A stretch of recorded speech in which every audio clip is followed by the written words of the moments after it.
கவனிங்க, தேவ சித்தத்தின்படி நாம் வாழ்கின்ற போது பிரபஞ்சத்துல இருக்கிற எல்லோரோடும் சமாதானமாயிருப்பது சாத்தியம் அல்ல. ஆனால் ஆவிக்குரியவர்களோடு சமாதானமாயிருக்கலாம். நம்மை சுற்றி இருக்கிறவர்களோடு சமாதானமாயிருக்க வேண்டும். உன் வளர்ச்சியை பார்த்து, நீ பெரும் ஆசீர்வாதங்களை பார்த்து கட்டாயமாக காயினை போன்றவர்கள் எழுவார்கள். ஆபேல் ஆவிக்குரியவன் தான், ஆனால் அவன் அண்ணனே அவனை பகைத்தான். யோசேப்பு ஆவிக்குரியவன் தான், அவன் சகோதரர்களே அவனை பகைத்தார்கள். தாவீது ஆவிக்குரியவன் தான், ஆனால் அவனுக்கு மூத்தவர்களான 7 பேருமே தாவீதை பகைத்தார்கள். எதற்காக? அவன் ஆவிக்குரிய வாழ்க்கையை கண்டு. உன்னுடைய ஆவிக்குரிய வாழ்க்கையை பார்க்கிற போது, உன்னுடைய அபிவிருத்தியை பார்க்கிற போது, தேவனால் நீ ஆசீர்வதிக்கப்படுகிறதை பார்க்கிற போது, பகைப்பார்கள், தூஷிப்பார்கள்.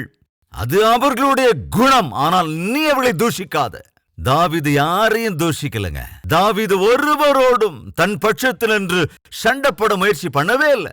தன்னை சுற்றி இருந்த எத்தனையோ பேர் தனக்கு விரோதமாக எழுந்த போதும் தன்னிடம் ஒப்படைக்கப்பட்ட பணியை ஒழுங்காய் செய்து கொண்டு முன்னேறினான். தன்னுடைய இருதயத்தை எப்போதும் சமாதானத்தோடு காத்து கொண்டான். தேவனோடு ஐக்கியம் உள்ளவனாக தன்னிடம் ஒப்படைக்கப்பட்ட பொறுப்புகளை அழகாக நிறைவேற்றினான்.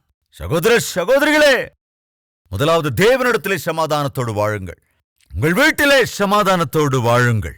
எந்த இடத்துல வேலை செய்றீங்களோ அந்த இடத்துல சமாதானத்தோடு இருங்கள். உன் உடன் பிறந்தவர்களோடு சமாதானமாயிருங்கள் கூடுமான வரைக்கும். அப்படின்னா அதனும் அவ்வளவு சுலபம் இல்லை. எல்லாரோடையும் எல்லா நேரமும் சமாதானம் இருக்க முடியாது. ஆனால் கூடுமான வரைக்கும் எல்லோரோடும் கூட சமாதானமாக வாழுங்கள். அந்த அண்ணன் தம்பி 2 பேருமே பேசிக்க மாட்டாங்க.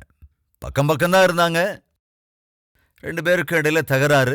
சோ தம்பி என்ன செஞ்சான்னா, என் அண்ணன் என் வீட்டுக்கு வரக்கூடாது, என் பிள்ளைங்க அண்ணன் வீட்டுக்கு போகக்கூடாது, அவன் பிள்ளைங்களும் நம்ம வீட்டுக்கு வரக்கூடாது அப்படின்னு அந்த வீட்டுக்கும் இந்த வீட்டுக்கும் மத்தியில ஒரு சின்ன விரிசல், அதாவது ஒரு சின்ன காவாய் மாதிரி ஒரு தோண்டி வச்சிட்டார். அதை பார்த்து அண்ணனுக்கு கோபம் வந்து ஒரு கார்பெண்டரை வர சொன்னார்.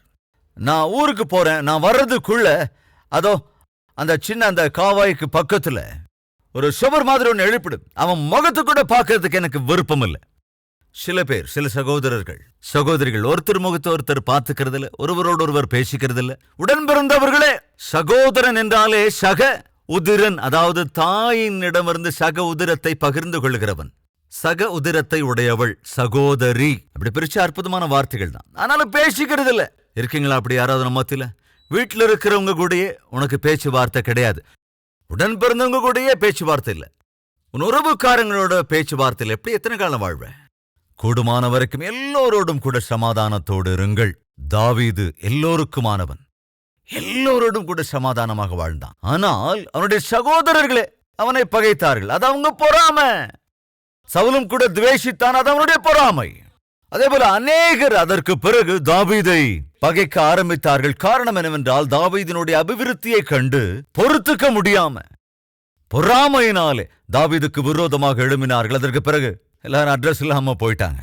ஆனால் நீ மாத்திரம் யார் மேலேயும் பொறாமப்படாத, பகையை வளர்த்துக்காத, தூஷிக்கிறவனா இருக்காத. சோ இந்த அண்ணன் சொல்றான், என் தம்பியையோ அவனோட வீட்டுல இருக்கிறவங்களையோ பாக்குறதுக்கு எனக்கு விருப்பம் இல்லை. அவங்க என் முகத்தை பார்க்க கூடாது, நான் அவங்க முகத்தை பார்க்க கூடாது. கட்டு, ஒரு தடுப்பு சுவரை கட்டிரு.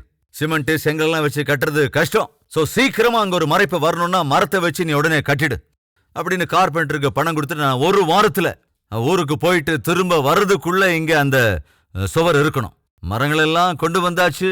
தேவையான எல்லாத்தையும் வாங்கி அந்த கார்பெண்டர் கிட்ட கொடுத்துட்டான். கிளம்பி போயிட்டான். அந்த கார்பெண்டருக்கு இவங்க 2 பேர் விஷயம் நல்லா தெரியும். சோ அந்த கார்பெண்டர் என்ன செஞ்சாருன்னா, தன்னிடம் கொடுக்கப்பட்ட அந்த வுட் பிளாங்க்ஸை வச்சு நேர்த்தியா அந்த தம்பி இடையில தோண்டி வச்சிருந்தாருல ஒரு காவாய், அந்த காவாய்க்கு மேல அழகா ஒரு சின்ன பிரிட்ஜை கட்டினாரு. என்ன செஞ்சாரு? ஒரு பாலத்தை கட்டிட்டாரு. இதெல்லாம் தம்பி பார்த்துக்கிட்டே இருக்கிறான். அந்த தம்பி பார்த்துட்டு என்ன நினைச்சானா, என் அண்ணன் முகத்தை கூட பார்க்க கூடாது அப்படின்னு இடையில ஒரு பெரிய கால்வாயை தோண்டி வச்சா எங்க அண்ணன் இன்னும் என்ன நேசிக்கிறாரு, அதனால அந்த பாலத்தை கட்ட வச்சிருக்காரு. இவ்வளவா என் மேல அன்பு வச்சு சமாதானமா இருக்கிற அண்ணனை கண்டிப்பா நான் பகைக்க கூடாது அப்படின்னு அந்த அண்ணன் ஊருக்கு போனான்னா எப்ப வருவாரு அப்படின்னு அந்த தம்பி எதிர்பார்த்து கொண்டிருந்தான். அந்த அண்ணன் வந்தான். தம்பி வேக வேகமாக ஓடி போய் அண்ணனை கட்டி அணைத்து கொண்டான். என்னாச்சு அண்ணா? நான் உங்களை பகைச்சேன்.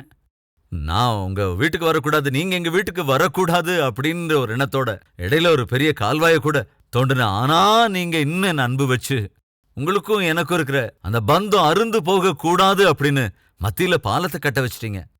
இப்பேற்பட்ட அண்ணனை விட்டு பிரியறது எனக்கு நல்லது இல்லைண்ணா, என்ன மன்னிச்சிருங்கண்ணா என்று சொன்னபோது அந்த அண்ணனுக்கு அப்போ புரிஞ்சுது, என்னது, நான் ஒரு தடுப்பை கட்ட சொன்னா கார்பெண்டர் என்ன பண்ணாரு? ஒரு பாலத்தை கட்டிட்டாரு. அண்ணனும் தம்பியை அணைத்துக் கொண்டார்.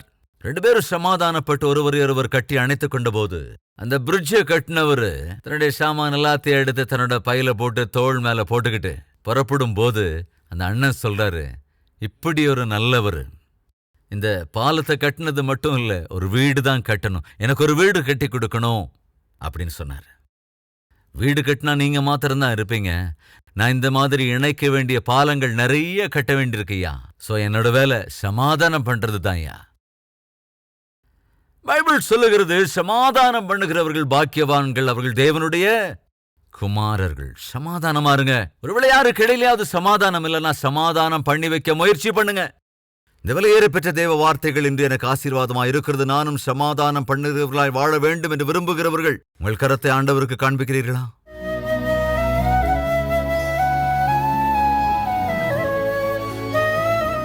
பரிசுத்தமுள்ள பிதாவே, தாவீது ஆவிக்குரியவன், சமாதானத்தையே விரும்பினவன்.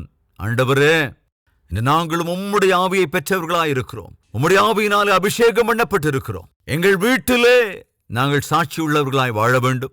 உறவினர்கள் மத்தியிலே சாட்சியுள்ளவர்களாய் இருக்க வேண்டும். நண்பர்களுக்கு மத்தியிலே அற்புதமான ஆவிக்குரியவர்கள், இவர்கள் உண்மையான கிறிஸ்தவர்கள் என்ற சாட்சி ஆண்டவரே எங்களுக்கு இருக்க வேண்டும்.